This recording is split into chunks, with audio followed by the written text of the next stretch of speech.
আপনি একটা মেয়েকে হেনস্থা করবেন শুধু একটা বিষয়, তাকে বিছানা পর্যন্ত নিয়ে, এবং দ্যাটস দ্য থিং।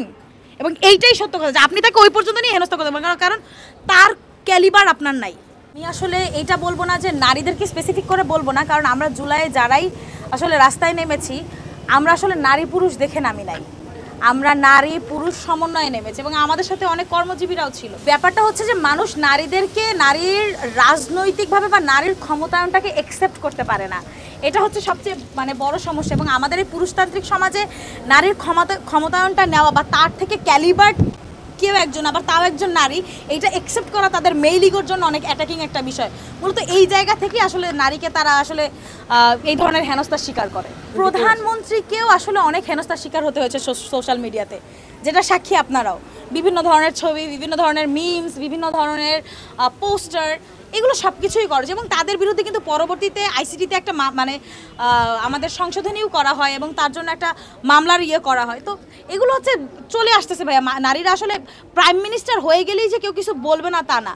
হাসিনাকেও মানুষ গালি দিছে, খালেদার সময় যারা ছিল খালেদাকেও গালি দিছে, এখন এই সময় এসে আমরা যারা আছে আমরাও গালি খাচ্ছি। আলটিমেটলি একটা পুরুষ ওই গালিটা খায় না যেটা আমরা খাই, এবং দ্যাটস দ্য হার্শ রিয়ালিটি। যেই কথাগুলো আমাদেরকে শুনতে হয়, যে পরিমাণ বট অ্যাটাক আমাদেরকে শুনতে হয়, সেই বট অ্যাটাকগুলো একটা ছেলের আইডিতে পড়ে না, একজন কর্মীর আইডিতে পড়ে না, কারণ তারা ছেলে, তাদেরকে কি বলে ডিফেন্ড করবে।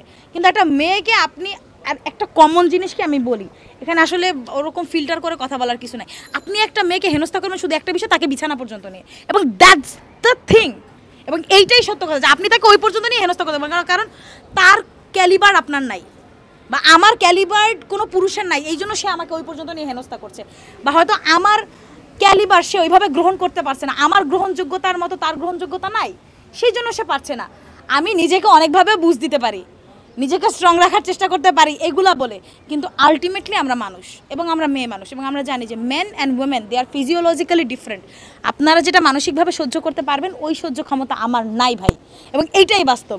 আলটিমেটলি এটা আমাকে পেইন দেয়, এবং সেই জন্যই আপনাদের সামনে আসলে মুখ খোলা যে একটা নারীকে আপনি খুব সহজেই কাপড় খুলে হেনস্থা করতে পারবেন, কিন্তু একটা পুরুষকে সেটা স্বীকার করতে হয় না। আলটিমেটলি আমাদের অ্যাকসেপ্টেন্সটা ওইখানেই, এবং যারা অ্যাটাক করে তারা ওই জায়গাতেই অ্যাটাক করে, তাদের কাছে একটাই জায়গা আছে এবং তারা সেখান থেকেই নাচানাচি করে। আমি এখন তাদেরকে এক কথায় নব্য ফ্যাসিস্ট বলতে চাই। আসলে দেখেন, আমাদের এখন ইন্টারিম গভর্নমেন্ট চলছে, এখন ইন্টারিম গভর্নমেন্টের চলাকালীন যদি কেউ নিজেদেরকে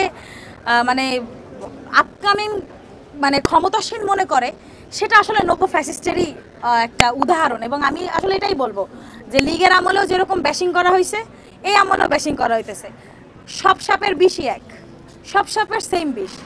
তো আমি আসলে তাদেরকে নতুন করে বলবো না যে তারা খুব মানবদরদী বা তারা খুব জনগণের আমি তাদেরকে একদমই এটা বলবো না, এবং তাদেরকে মানবতার ফেরিওয়ালাও বলবো না, কারণ তারা যেই কাজ করছে এটা চরম পর্যায়ে জঘন্য কাজ করেছে, এবং তারা যে পাওয়ার প্র্যাকটিসটা করছে দ্যাটস টোটালি রং।